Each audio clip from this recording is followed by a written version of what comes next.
క్రీస్తునాథందు ప్రియ సహోదరి సహోదరులారా, క్రీస్తు ప్రభు ఈ ప్రపంచం కాదు, కానీ పరలోకం వచ్చింది దివ్య ఆహారము. యేసు ప్రభు ఎవరైనా తెలియకపోతే మన అందరూ చీకట్లో ఉన్నాము.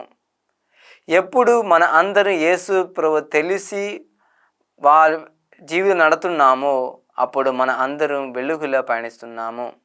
అవును ప్రియ సహోదరి సహోదరులారా, ఈరోజు సువిశేష పట్టణ చూసేట్లే అక్కడ ప్రభు తండ్రి గురించి చెప్తున్నారు.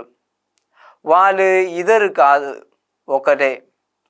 అదే ఆదికాండంలో చూసేట్లే పితా, కుమారుడు, తర్వాత పవిత్ర ఆత్మ, ఈ మూవరు కలిసి ఈ లోకాన్ని సృష్టిస్తున్నారు. అవును ప్రియ సహోదరులారా, కానీ యూద ప్రజలు అడుగుతున్నారు, మీరు ఎవరండి, ఎక్కడి నుండి వచ్చాడండి? కానీ యేసు ప్రభు చెప్తున్నారు, నా ఈ భూమి కాదు, ఈ లోకాన్ని కాదు, కానీ పరలోకం వచ్చిన దివ్య ఆహారము.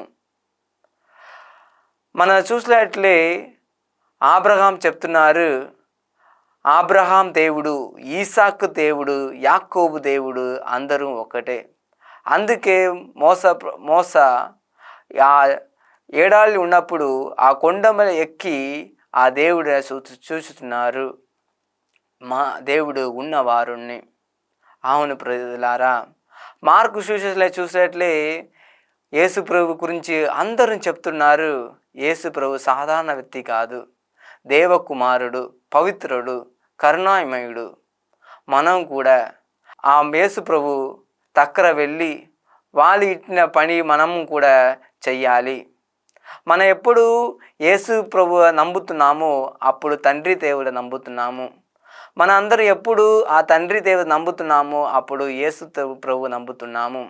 అందుకే సువిశేషపట్నం ఇలా చెప్తున్నవి, మీరు నాకు ప్రజలు, నానే మీరు దేవుడుని. అవును ప్రియ సహోదరులారా, మనకు రక్షణ కావాలంటే మన అందరం యేసు దగ్గర పోవాలా.